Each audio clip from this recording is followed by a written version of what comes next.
Sometimes a learning task is difficult because the idea is difficult. Sometimes it is difficult because the instructions are split across 3 windows, the notation is unexplained, 6 temporary values must stay in mind, and the next step depends on information that is no longer visible. Those experiences can feel identical. Both produce effort, hesitation, and error. They do not deserve the same response. Useful difficulty directs effort toward retrieval, comparison, explanation, or real performance. Avoidable load directs effort toward keeping the presentation of the task operational.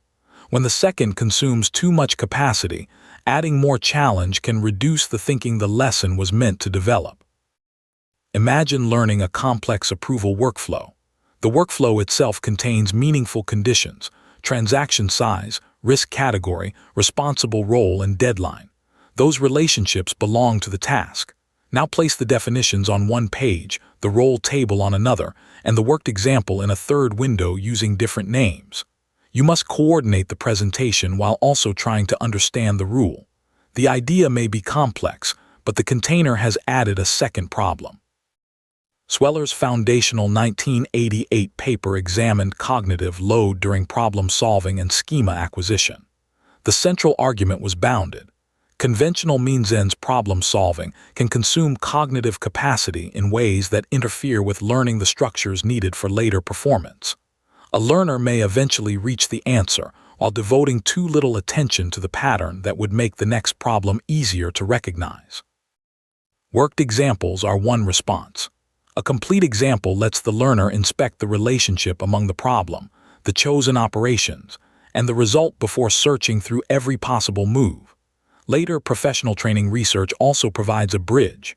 A 2013 meta-analysis by Hutchins and colleagues found transfer benefits for training wheels and scaffolding strategies in the included professional skill studies, with conditions and differences across methods.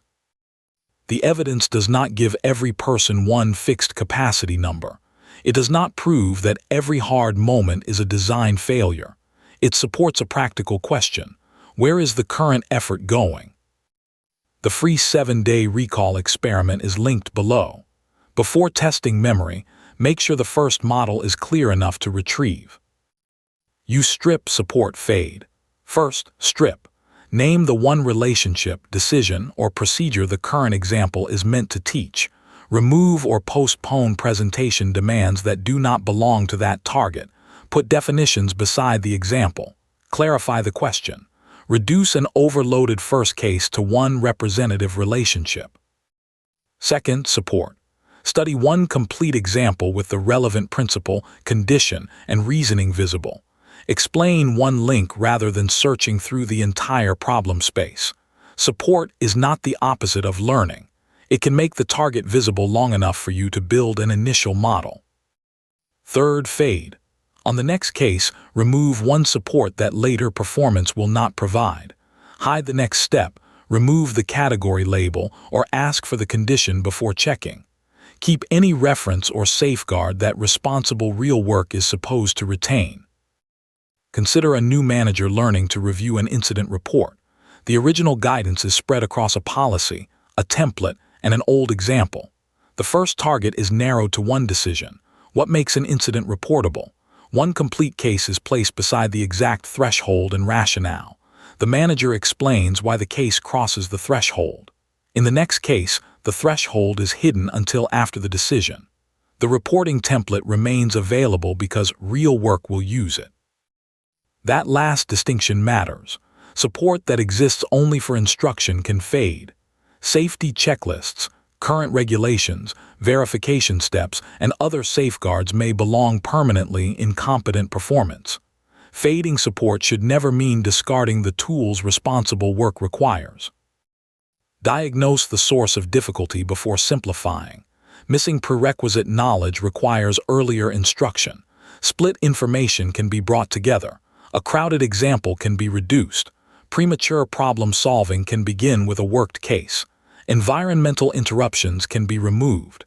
Ambiguity can be repaired by naming the target. Each problem needs a different response. The same support can help a beginner and burden an expert. A fully labeled example may reveal structure during the first encounter, then become redundant after the learner can predict the next move. That is why fading should respond to performance instead of following a fixed timetable. Remove one support, observe the result, and restore or change it when the target relationship disappears. Simplification also has a boundary. A supported beginner case can become redundant for an experienced learner. A clean example can reveal a principle while failing to represent the variability of real work. Support that never fades can hide weak retrieval or selection. The goal is not to delete the complexity that defines the subject.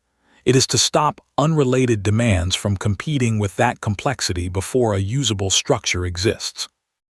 Soderstrom and Bjork's review of learning versus performance adds another warning. Immediate performance can be an unreliable indicator of durable learning, but poor performance is not proof of hidden learning either. Struggle can mean productive retrieval, or it can mean confusion, overload, missing knowledge, and bad design. The difficulty has to identify its job and provide a correction path. For the complete system and its evidence boundaries, see the evidence-based learner. Do not diagnose every difficult session as weak discipline. First, identify the target and where the effort is going. Strip the avoidable demand, support one accurate model, and fade only what later performance does not need.